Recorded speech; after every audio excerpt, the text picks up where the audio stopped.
So for microcytic anemia, okay,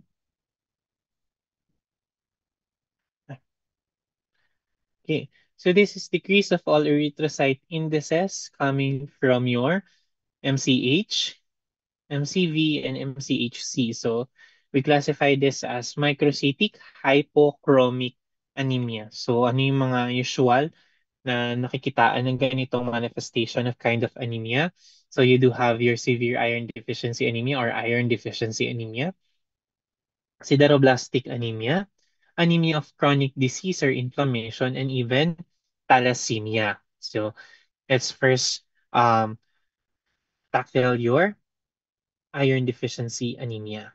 So for iron deficiency anemia, okay, this is iron intake and stores do not meet the body's needs for RBC production. So anong dahilan kung bakit hindi natin na-meet yung need for the RBC production when it comes to your iron deficiency anemia? First is your inadequate intake of iron, and second is increased requirements of iron. So for inadequate intake, so kulang yung intake mo, coming from daily intake does not meet daily loss. So again, we have we are destroying, or the body is removing 1% of your blood or red cell from the circulation daily. And you need to replace them 1% also. So you need to replace every day your iron needs. Kaya hindi enough yung sinire-recycle ng katawan natin coming from the degradation of your RBC.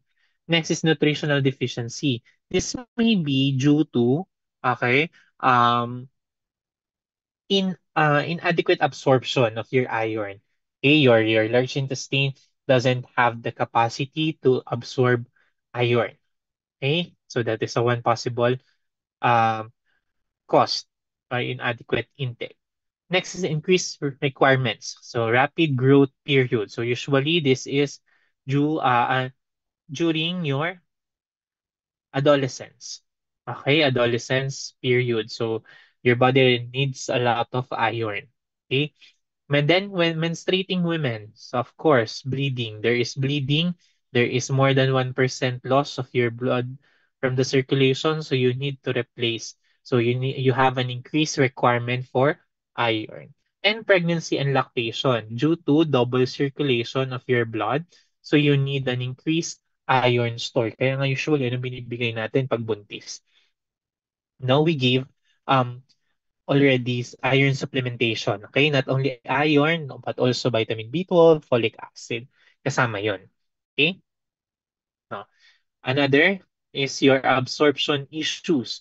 So your enterocytes are unable to absorb iron. So again, no, yung large intestine natin cannot absorb your iron, or your stomach cannot degrade your iron into absorbable iron. So first is your celiac disease. Okay, due to bariatric surgery. So your celiac disease is inflammation of your bowels. Okay? Inability of your bowels to absorb your nutrients. So bariatric surgery naman, you bypass some parts of your intestine. Okay? So from the stomach, diretso agad sa large intestine usually, or some parts in the large intestine.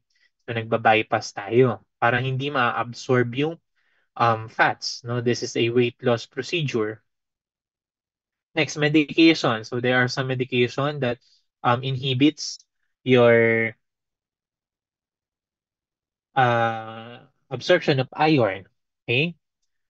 Then other diseases impairing the absorption and loss of gastric absorption due to aging. So during aging, so pag tumatanda tayo, there is also decreased enterocyte or decreased functionality of our organs. And one of them is also decrease in absorption, okay, leading to possibility of iron deficiency anemia. Then in parasitic infection, specifically your Diplobothrium latum infection, okay, that is usually consuming, okay, a lot of blood. Okay, blood causing your loss to be more than 1%. Next, chronic RBC loss due to chronic GRE bleeding. So possible you do have gastric bleeding. Okay? Prolonged menorrhagia, okay, prolonged menstruation. Okay, more than 7 days ka nagme-menstruate. O kaya naman, other chronic bleeds caused by aspirin intake. So, hindi ka nagka-clot and your alcohol-related bleeding due to inability of your liver to produce clotting factors. Okay? Parasitic related. So, um, due to hemolysis of your RBC. Okay? During parasitic infections such as in your malaria. So, this is a table, this is a diagram depicting on how you will stage your iron depletion. And, okay, andito na din yung ating results when it comes to your iron deficiency. Okay, kung saan sila nagkakaroon ng problem. So, for the normal iron status, so your iron storage compartment is okay, iron transport is okay, and your functional iron compartment is okay. So again, lahat ay normal yan. Lalo na yung mga test natin for hemoglobin, iron, TIBC, ferritin, STFR, and your hemoglobin of your reticulocyte. So for stage 1 of iron depletion, okay, or iron deficiency, so ito ay storage iron depletion. So mababa yung iron store mo. Saan mo makikita na mababa yung iron store mo? Usually, it would manifest on your ferritin. Okay, decrease ang ferritin natin because our ferritin is our storage form of iron. Okay, this is the storage form of iron. And increase ang ating receptor. Okay, increase ang ating receptor. Kasi nga, you need to take all of those iron available. Kaya mag increase yung receptor natin, yung STFR. So that is our receptor for iron. Okay? So mag increase yan. So mababa ang ferritin or iron store, tataas si receptor. So that is the stage 1 of iron anemia, iron deficiency anemia. Stage 2, there would be transport iron depletion. So ano na mangyayari? Wala ka ng store, kulang pa yung pagta-transport mo. Okay? Kulang din yung transportation mo. So anong meron? Saan niya magmamanifest? Serum iron would be decreased kasi wala kang mailalabas. Kasi wala kang store at wala kang panglabas. Kumbaga, walang sasakay at wala ka ding jeep. Okay? So dito, sa unang stage, wala ka lang pasahero. Meron kang sasakyan. Okay? At dito, madami kang um, functional iron. Okay? So dito, again, ang kulang mo, wala kang store. Okay? Walang tao sa terminal. Okay? Wala ding magta-transport ng tao. O kulang din yung jeep mo. Okay? So ano mangyayari? Kulang yung manifestation ng iron sa serum mo kasi wala nga lumalabas. Okay? Or wala nakakarating sa pupuntahan nila, tataas yung total iron binding capacity. Your total iron binding capacity is related to the stores of your iron. So kung mababa ang storage mo, or wala, actually dito wala ka ng stores, okay? Lahat ng iron na pwede niyang kuhain, ididikit niya kaya tataas ang TIBC. Mababa ang iron store mo kasi halos wala nga dito sa depiction na to. And tataas pa rin yung receptor mo. Kasi same with TIBC, they need to act fast to absorb all iron that is available. Okay? And then yung hemoglobin in your reticulocyte count, reticulocytes would be decreased. Kasi bakit decrease yung reticulocyte mo when it comes to your hemoglobin in retics? Kasi nga wala kang naita-transport papunta. Okay, wala ka nang nakatambak, wala ka ding maidi-deliver, kaya wala yung manifestation mo. Kulang. Okay, on the last stage of your iron deficiency anemia, wala ka ng store, sobrang baba ng transport mo. Okay? So anong meron dyan? Mababa na din yung functional iron compartment mo. Okay, kasi pababa yan, no? Okay. Yung hemoglobin mo, bababa. Bakit si hemoglobin ay bababa? You need iron in your hemoglobin. Okay? If we remember, we need iron in our hemoglobin. Kaya, pagka bumaba ang store mo, wala kang store, mababa ang transport mo, mababa yung iron compartment mo, bababa din yung hemoglobin content. Okay?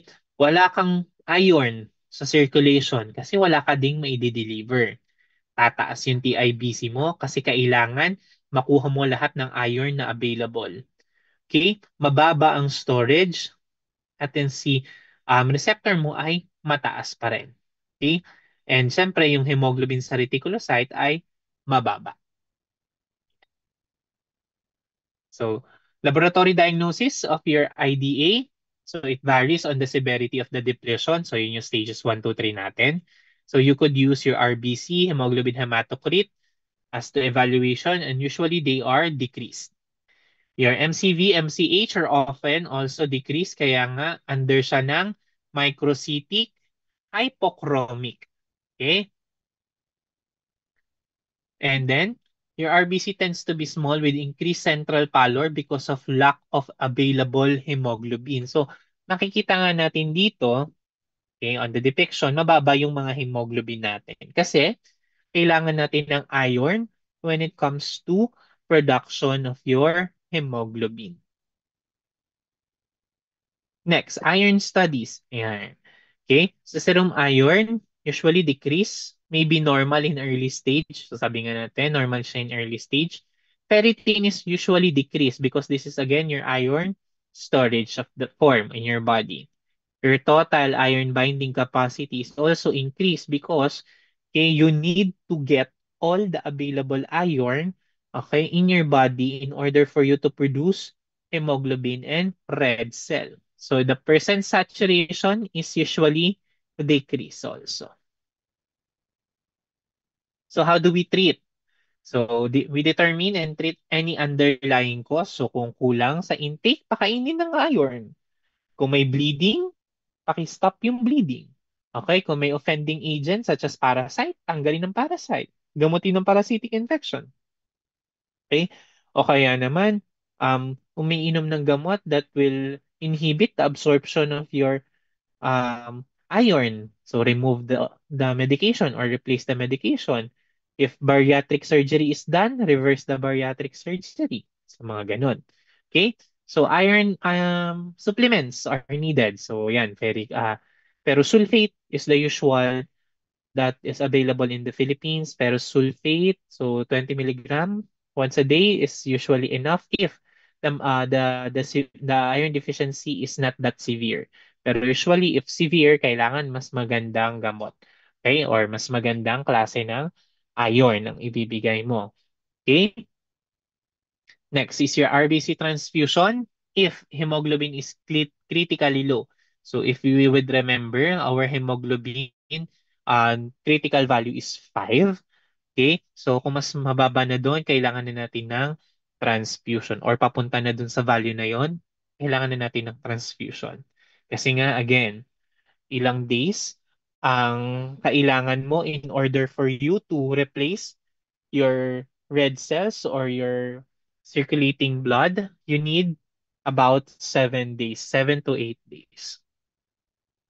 So in response to therapy regimen, usually it is monitored by your reticulocyte count. So kung nag-i-intake ka na, usually within 2 weeks of supplementation, there would be increased reticulocyte count. Okay?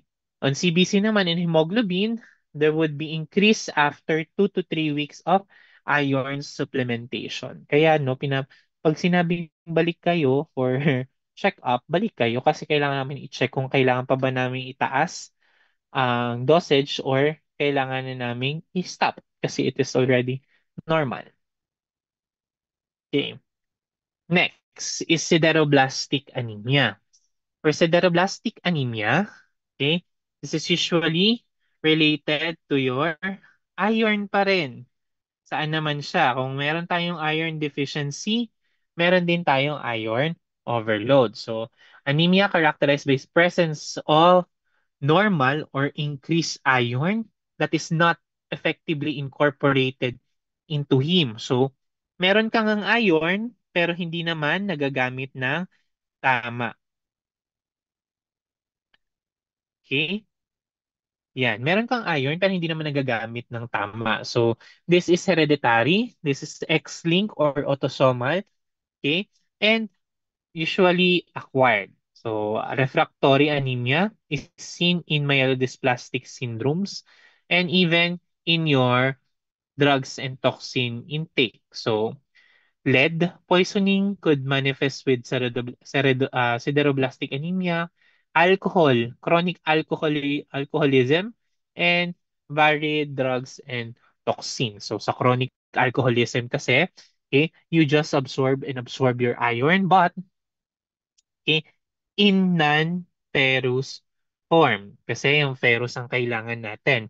Pero ferric ang nabibigay sa'yo. Okay? So how do we diagnose? So by a laboratory diagnosis, we could check your CBC and still it varies. Usually your RBC hemoglobin hematocrit may be decreased. Bakit? Nga again, meron kang store but it is not usable or it cannot be used. Okay? Your MCV-MCH may be decreased and causing microcytic hypochromic cells. So cells are often normocytic, normochromic then in case of causes of lead poisoning. Okay? Occasionally, siderotic granules are seen in your sideroblastic anemia, okay, or your Pappenheimer bodies. Okay? Coarse basophilic stippling is seen in lead poisoning, although it can also be seen in other condition. So, pwedeng may Pappenheimer bodies accompanied with basophilic stippling. Okay? That would um that would give you a clue that this anemia is due to lead poisoning. Okay? So in the other test, you have iron studies. You have serum iron is increased. So kanina sa iron deficiency, decrease yung serum iron natin. Sa ferritin din, decrease din yung ferritin natin. But dito, increase. Okay, kasi mataas yung iron mo, ay may store ka din ng iron, pero again, hindi ito nagagamit kaya meron ka pa ring anemia. Okay, the TIBC is decreased. Bakit decrease yung TIBC? Bakit hindi mo kinukuha yung iron na kailangan? Eh kasi mataas yung iron mo and your body thinks that you don't need iron. Kasi nga mataas yung store at mataas yung circulating iron mo. Kaya hindi alam ng katawan mo na kailangan mo ng iron. Even though, kailangan mo ng iron. Okay? In the percent saturation, usually decrease or normal then. So in bone marrow, sometimes perform to reveal presence of increased iron or sideroblast. Okay, yung iron-containing cells natin. So treatment. So how do we treat? So hereditary form, usually medication lang to stimulate the heme synthesis. Okay? Pag acquired form, of course, removal of your offending agent. So kung lead poisoning, remove the possible lead intoxication, okay, alcohol, chronic alcoholism, decrease the alcohol intake and eventually removal of it and even other drugs and medications. Okay, next, anemia of chronic inflammation or disease. So it has an abundant iron store, but their iron is cannot be used. So almost same with sideroblastic anemia. Okay? Increase in various acute phase reactants that slow your iron release. Okay? So ito yung mga drugs na Sepsidin, okay? At Silactoferin, no? They have decreased your iron release and even your ferritin that cannot be degraded into ferrous iron. Okay, could lead to increased um, iron requirement. Okay,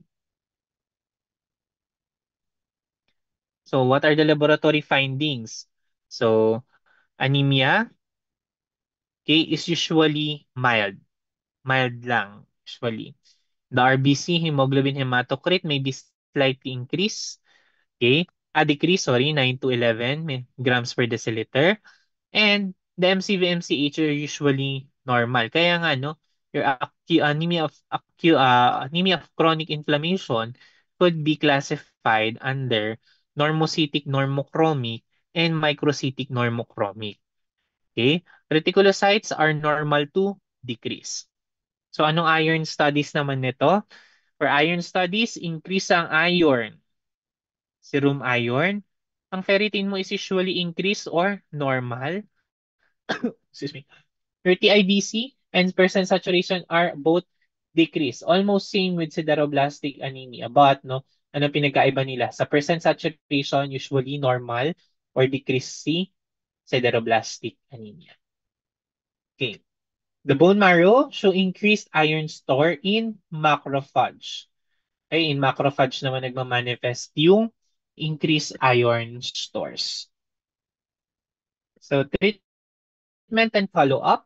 So, we treat the underlying cause of your of your inflammation or disease. Then, no, magre-revert na yan pabalik sa normal.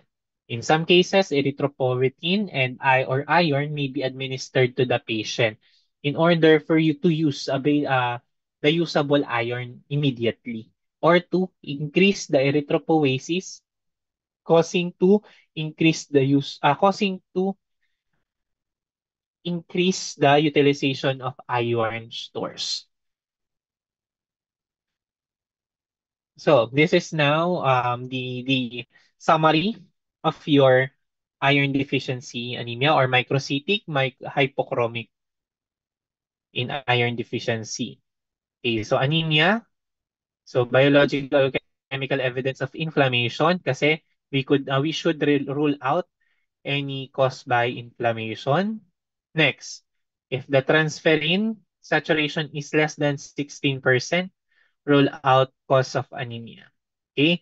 So, kung less than 16%, okay, punta ka naman kay ferritin, check the ferritin. If the ferritin is below normal, that's iron deficiency. If the ferritin is normal, okay, check the soluble transferrin receptors, the STFR. Okay, if the STFR, okay, is less than 2, sorry, more than 2, anemia of inflammation with true iron deficiency. But if it's less than 1, anemia of inflammation lang. Okay? So yan. Next is thalassemia. For thalassemia, okay, this is disorder caused by genetic mutation caused by abnormalities of the globin chain. Okay? So, ang problem natin dito is sa globin chain naman. So, severity depends on the chain affected and the number of genes affected. Okay? So, alpha globin is coded on the chromosome 16 and designated as AAAA. So, apat na A. Pag beta naman, beta globin is coded in the chromosome 11 and designated as B over B. Okay? For alpha thalassemia, okay, thalassemia caused by mutation or deletion in the alpha globin genes. So it has four main groups. Okay, your alpha thalassemia can be divided into four main groups, such as your hydrops fetalis or your hemoglobin BART. Okay, your hemoglobin H disease, alpha thalassemia minor, and your silent carrier. So first is your hydrops fetalis. So your hemoglobin BART. So wala kang apat na alpha gene or gene deletion. No alpha chain is produced. Okay? Wala ka na po produce.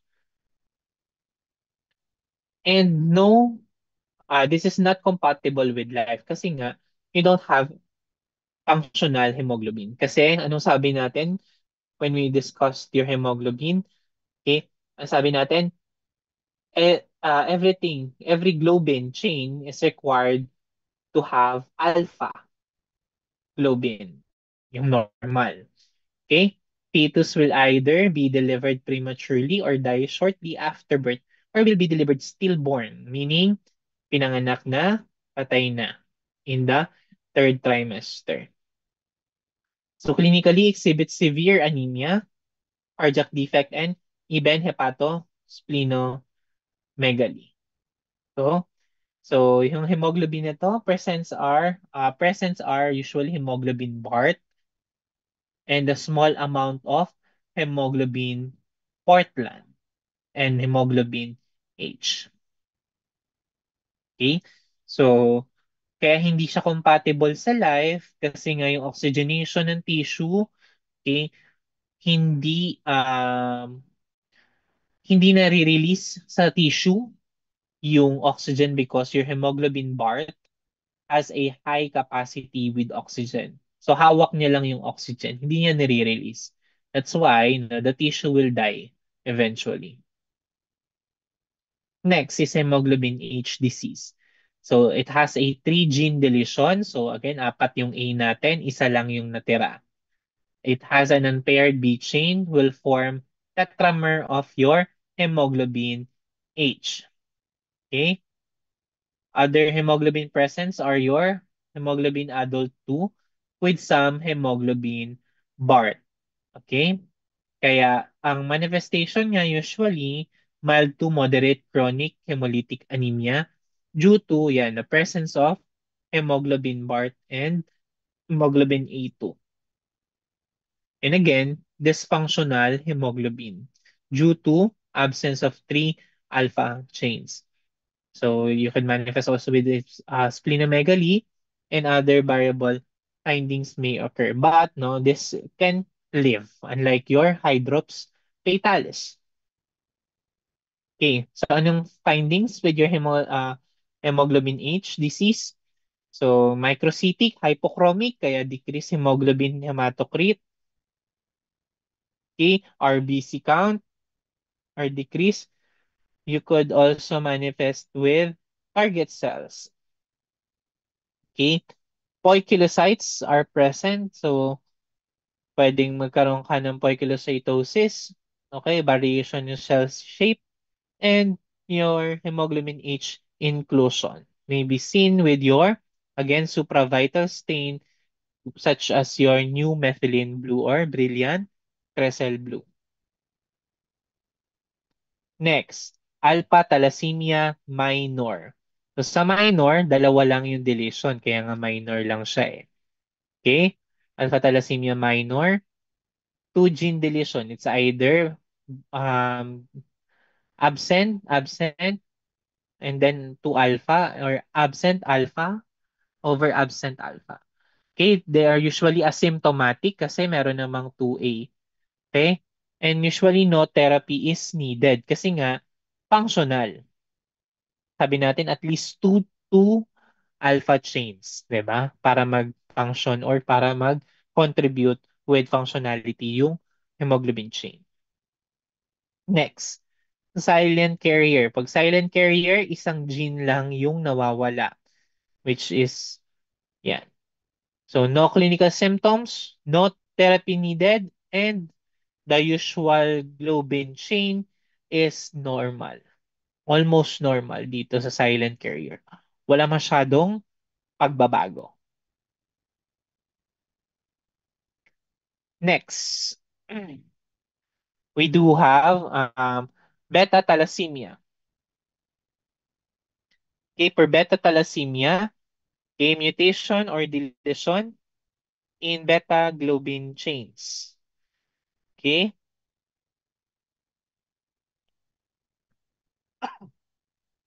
excuse me. Okay, so dito naman, again, kung kanina alpha globin chain, ngayon ay beta globin chain. Meron din siyang 4 main groups. Okay, your beta thalassemia major, thalassemia intermedia, minor, and silent carrier. Meron din siya silent carrier. Okay? So for beta thalassemia major, so mutation or deletion in beta globin genes. Okay? Also known as your Cooley's anemia.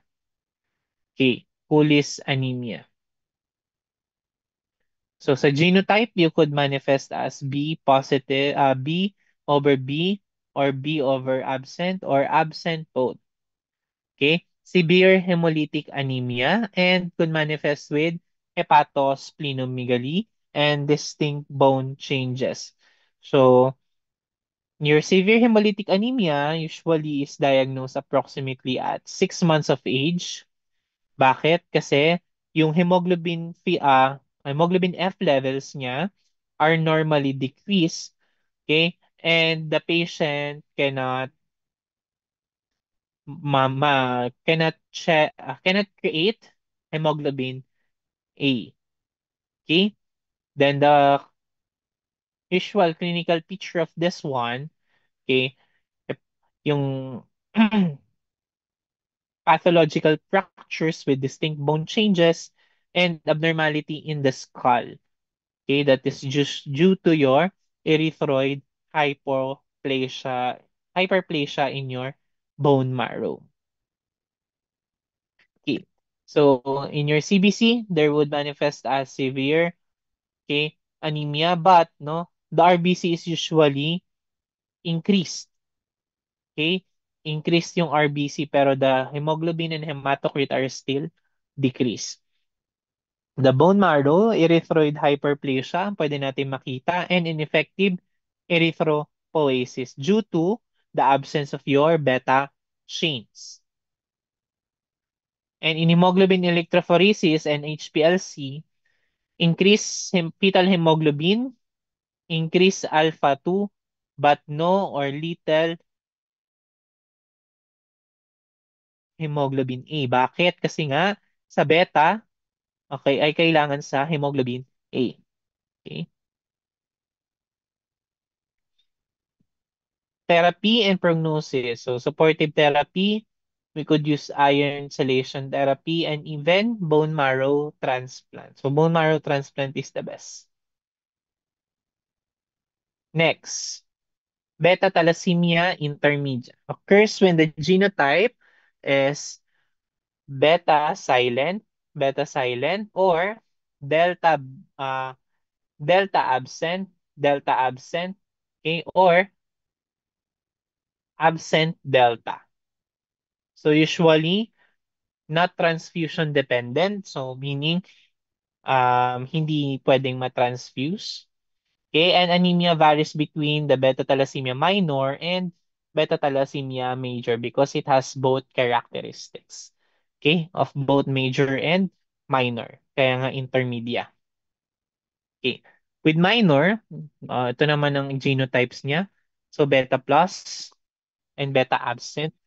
Uh, bet, then beta absent, 0 and beta absent. So usually mild anemia lang. Okay. Normally, the RBC are elevated with decreased hemoglobin and hematocrit. And there would manifestation of poikilocytosis. Hemoglobin, electrophoresis, and HPLC, you would see hemoglobin A2 and your hemoglobin F or fetal hemoglobin. Next is for your silent carrier. So, occurs with the genotype, isa lang yung silent. You have a normal, one beta gene. So, no clinical symptoms. So, no therapy is needed and CBC is normal. So, diagnosis is usually by genetic analysis. Okay? Another is your hereditary persistent fetal hemoglobin or HPFH. So deletion of your beta globin gene leading to increased production of your fetal hemoglobin or hemoglobin F. So the patient are usually asymptomatic and would manifest usually with hemoglobin lepor, okay, which is the delta and beta fusion gene and shows anemia similar to beta thalassemia minor. Okay? When it comes to combination disorder, pwede din siya mag-manifest such as your hemoglobin S thalassemia, hemoglobin C thalassemia, and even hemoglobin E thalassemia. So this is the summary of all microcytic hypochromic anemia that could be checked with this laboratory test. So first is serum ferritin. So usually, saan mababa si serum ferritin? Kay iron deficiency anemia lang. Okay? Pag si serum iron, usually mababa kay iron deficiency, kay anemia of chronic inflam, okay? And variable kay lead poisoning. Pag TIBC naman, mataas kay iron deficiency, okay? The rest ay normal or mababa. Sa transferrin saturation, again, mababa kay iron deficiency, mataas kay beta thalassemia, okay, mababa din kay chronic inflam, and the rest ay mataas. So, and so on and so forth. So, almost si iron deficiency lang yung kakaiba lagi. Okay? The rest, ang tatandaan nyo lang, again, serum ferritin. Sino yung mababa? Iron deficiency. Okay? Mataas ang iron stores or serum iron. Pwedeng sideroblastic, pwedeng beta thalassemia minor.